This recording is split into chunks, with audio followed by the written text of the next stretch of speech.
Hello everyone, good evening to all of you.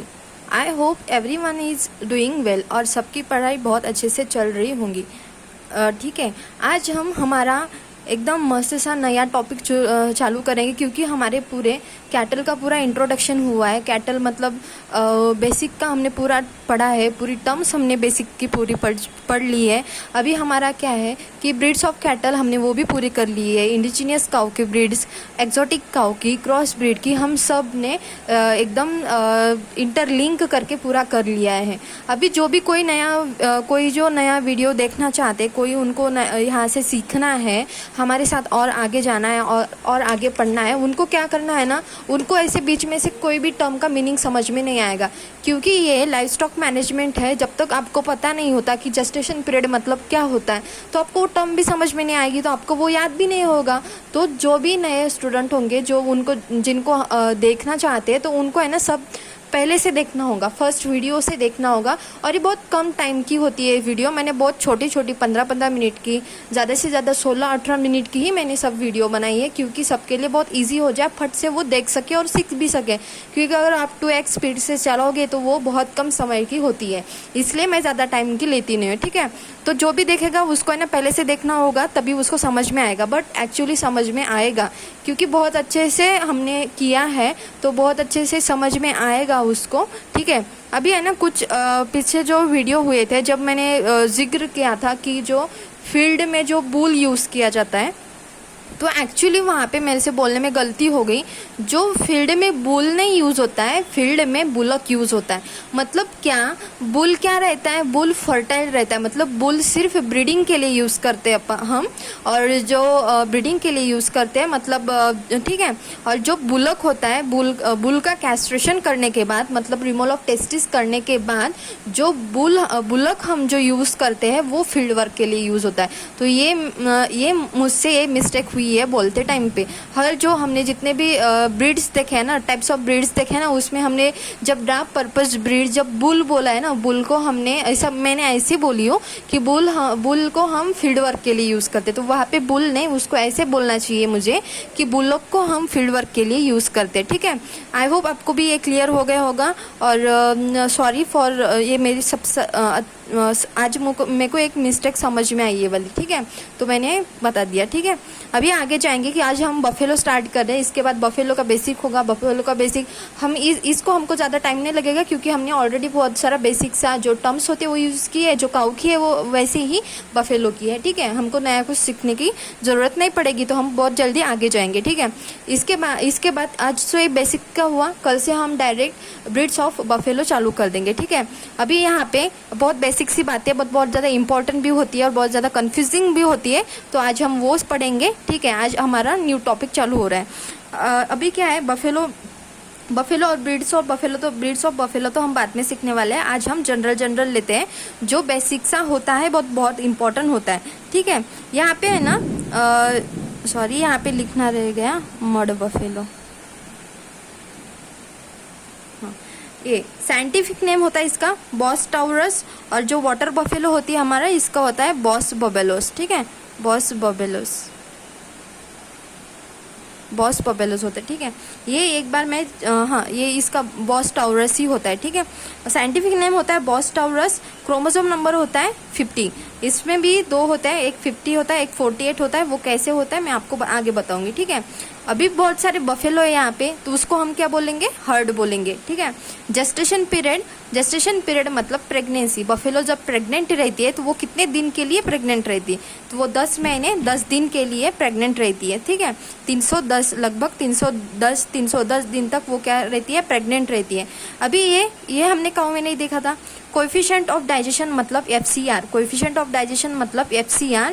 इसमें क्या होता है ना कि जो डाइजेस्ट करने का जो काऊ के कंपैरिजन में बफेलो ज़्यादा अच्छे से डाइजेस्ट करती है, इसलिए काऊ का मिल्क है ना थीन रहता है और बफेलो का है ना फैटी रहता है, जाड़ा रहता है। ठीक है, थिक रहता है। ठीक है, उसका ये मतलब हुआ। ठीक है, इसकी लाइफ स्पैन कितनी है, 15 से 20 ईयर है। 15 से 20 ईयर है, बट इसकी प्रोडक्टिव लाइफ स्पैन कितना होता है? 5 से 7 ईयर होता है। और 5 से 7 काऊ का भी 5 से 7 ईयर होता है। बट लाइफ स्पैन ऑफ काऊ कितना होता है? Life span of cow 20 years होता है, ठीक है। ये 15 से 20 ईयर की होती है और ये काऊ जो है 20 ईयर तक जीती है, ठीक है। और प्रोडक्टिव लाइफ स्पैन दोनों में भी अच्छा है, 5 से 7 ईयर का है, ठीक है।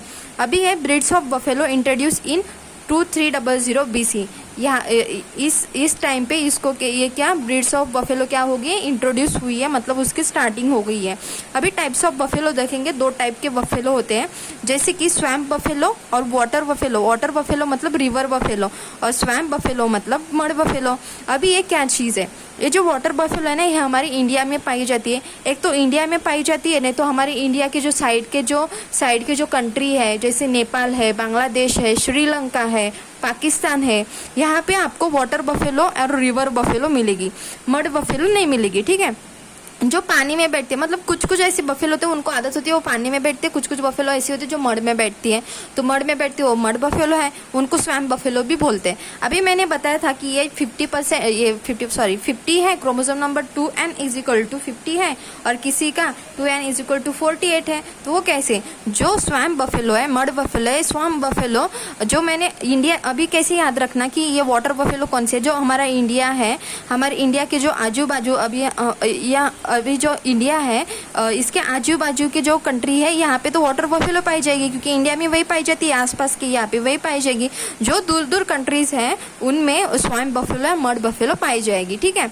अभी क्या है ना कि जो इसका तो हुआ नॉर्मली पूछा आपको ऑप्शन में, अगर 48 नहीं है तो आपको यही वाला आंसर टिक करना पड़ेगा क्रोमोसोम नंबर के लिए, ठीक है।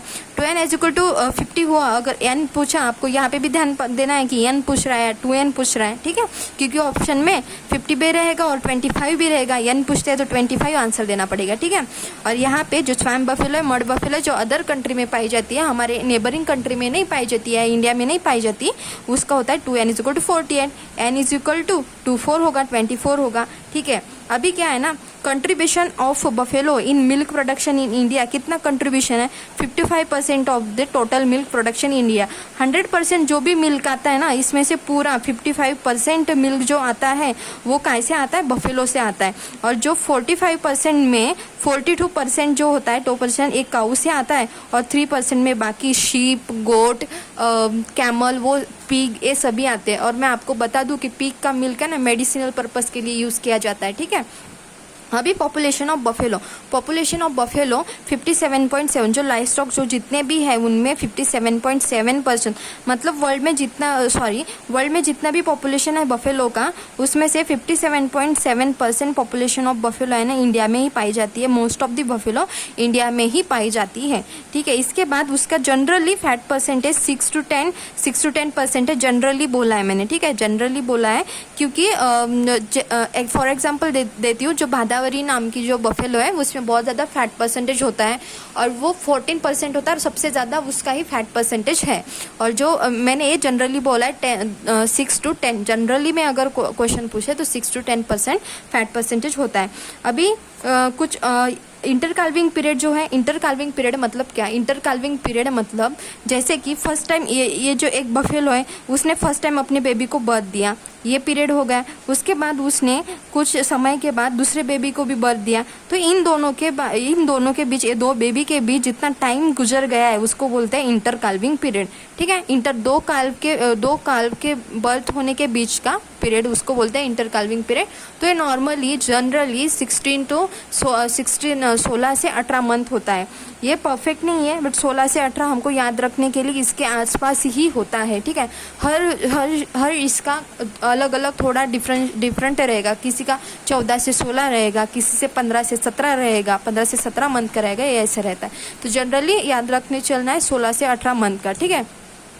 अभी सायर और डैम सायर और डैम क्या, अभी इसमें कोई भी चेंजेस नहीं कि जैसे आगे जाके चेंजेस होंगे, जहाँ पे जो मेल होता है काऊ के मेल को भी हमने क्या बोला था, काऊ का मेल सिर्फ मेल नहीं, अच्छे से अच्छा मेल जो हमने चूज़ किया है ब्रीडिंग के लिए वो है क्रॉस करने के लिए, वो उसको बोला जाता है सायर, और फीमेल को बोला जाता है डैम। तो बफेलो में भी काऊ के जैसे ही सायर और डैम ही बोला जाता है। अच्छे से अच्छे फीमेल यूज़ किए उसको बोलते हैं डैम। इनके बीच क्या हो गया, सर्विस हो गई, मतलब उनके मेटिंग, एक्ट ऑफ मेटिंग को बोलते हैं सर्विस, ठीक है, उसको सर्विस। काऊ में भी सर्विस बोलते हैं, बफेलो में सर्विस है, इसमें कुछ नया नहीं, याद रखने लायक नहीं है, आपको ये हो गया है, ठीक है। इसके बाद इसका जो बेबी बर्थ होता है उसको बोलते हैं काफ। अभी यहाँ पे भी सेम ही है, काफ़ी बोलते थे हम, अप टू 6 मंथ उसको क्या बोलेंगे, काफ बोलेंगे। अभी थोड़ा सा चेंज हो गया है, अभी आगे जाके थोड़ा सा चेंज होगा कि जो हमारी 6 मंथ की जो बफेलो रहेंगी ना, छोटू सी जो हमारी छोटू सी जी 6 मंथ की बफेलो रहेंगी ना, उसको हम काऊ में उसको क्या बोलते थे, 6 मंथ की जो काऊ रहती थी उसको हम हाइफर बोलते थे। वो फर्टाइल थी बट उसको मेटिंग के लिए अभी तक यूज़ नहीं किया गया है, इसलिए उसको हाइफर बोलते थे, ठीक है। तो वो हाइफर उस 6 मंथ एज की जो होती है, अप टू 6 मंथ, उसको हाइफर बोलते हैं। और बफेलो में शी बफेलो बोलते हैं। क्या बोलते हैं उसको, शी बफेलो, आपको ये याद रखना है, ठीक है। बफेलो भी नहीं बोलते, सिर्फ हाइपर भी नहीं बोलते, शी बफेलो बोलते हैं। और जो हमारा बुल है, काऊ में भी इसको बुल ही, फर्टाइल जो बुल था जो ब्रीडिंग के लिए यूज़ किया जा रहा था उसको हम बुल बोले थे, बफेलो में भी उसको बुल ही बोलना है, ठीक है। अभी इस बुल का क्या कर लिया ना, मुझे फीड वर्क के लिए यूज़ करना है, तो इस बुल का क्या कर लिया हमने, कैस्ट्रेशन कर लिया। कैस्ट्रेशन मतलब क्या होता है, रिमूवल ऑफ टेस्टिस, मतलब उसका जब ये जो बुल होता है ना, सिर्फ ये जो है ये होता है, ये फर्टाइल होता है, इसका यूज़ क्या होता है, इसका प्रोडक्शन के लिए यूज़ किया जाता है, ब्रीडिंग के लिए यूज़ किया जाता है, ठीक है। इसमें कैस्ट्रेशन करने के लिए करना इसलिए ज़रूरी है कि उसका पूरा फोकस अपने वर्क पे हो, अपने जो फीड वर्क किया जाता है वहाँ पे हो। तो कैस्ट्रेशन करने के बाद इस बुल को हम क्या बोलेंगे, बुलक। तो आपको मैंने ये वाली ट्रिक भी बताई थी कि लॉक लग गया मतलब कैस्ट्रेशन हो गया, रिमूवल ऑफ टेस्टिस हो गया मतलब वो बुलक हो गया, और मैं आपको बता के मैं ही खुद भूल गई, ठीक है। और ये बुल हो गया जो फर्टाइल मतलब ब्रीडिंग पर्पस के लिए यूज़ किया जाता है। इसके बाद कुछ छोटी सी टर्म है जो है ग्रेटर देन 12th मंथ का अगर हम मीट खा रहे हैं, ऐसी बफेलो जिसके 12 मंथ की 1 साल की वो हो गई है, ऐसे बफेलो को अगर हम मीट खा रहे हैं तो उसको है ना बफॉन बोलते हैं। और जो 6 से 20 मंथ का जो होता है उसको बोलते हैं पाड़वा, उसको क्या बोलते हैं, पड़वा बोलते हैं। अभी क्या है ना, जो लैक्टेशन पीरियड जो होता है, लैक्टेशन पीरियड मतलब एक जो बफेलो अपने बेबी को बर्थ देने के बाद वो कितने टाइम तक मिल्क देती है उसको बोलते हैं लैक्टेशन पीरियड। तो वो है 281 डेज़ का लैक्टेशन पीरियड होता है। 281 डेज़ का क्या होता है, लैक्टेशन पीरियड होता है बफेलो में।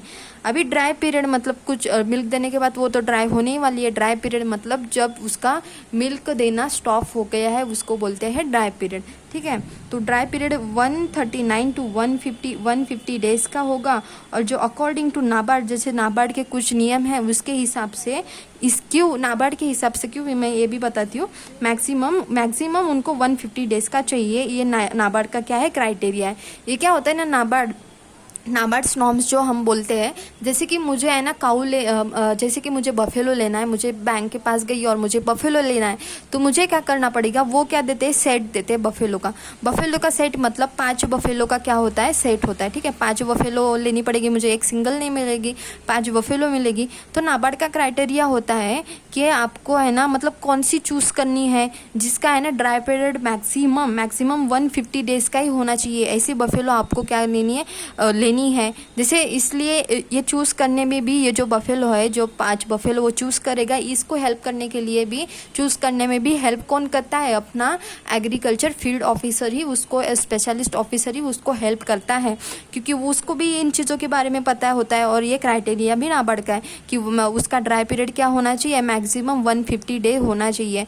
इसके साथ साथ और भी चीज़ें हैं, जैसे कि और भी चीज़ें जैसे कि वो है ना ब्रीड भी बता देते हैं कि आपको मुर्रा ही देखनी है, ऐसे मतलब आपको मुर्रा वाली ही देखनी है, आपको मैसाना ही देखनी है। ये इसलिए कि वो हमको चूज़ करके देते हैं कि आप कौन सी भी मत लो, हम बताते हैं आपको कि कौन सी अच्छी होती है और आपको वही लेनी है, आपकी भलाई भी उसी में, और हम आपकी भलाई ही करना चाहते हैं।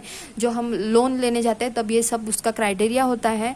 इसके साथ साथ वो उनका ये भी रहता है कि आप हमारी बातें सुनो, हम आपको बता रहे हैं कि आपके लिए बेस्ट क्या है, आपको कौन सी ब्रीड लेनी है, कैसे लेनी है, आपको हम बताएंगे, आप वैसा करो तो आपको लोन भी मिलेगा, उसके ऊपर आपको सब्सिडी भी मिलेगी, बट कब, जब आप हमारी बात सुनोगे तब, ठीक है, इसलिए नाबार्ड नॉर्म्स होते हैं और उसका भी अलग है। तो मैं आपको हम एक सेशन लेंगे, लेक्चर लेंगे उस हिसाब से, ठीक है, नाबार्ड नॉर्म्स के हिसाब से। तो आई होप आपको ये जो हमने आज बफेलो पढ़ा है और जिसकी जो जनरल बातें होती है बट बहुत ही ज़्यादा इम्पॉर्टेंट है, आपको अच्छे से समझ में आई होंगी। तो आपको ये 2-4 बार आप पढ़ लोगे तो आपके दिमाग में बैठ जाएगा। ज़्यादा कुछ नहीं है, काऊ जैसा ही है, ठीक है। आई होप आप अच्छे से अंडरस्टैंड कर पाए होंगे। Thank you so much.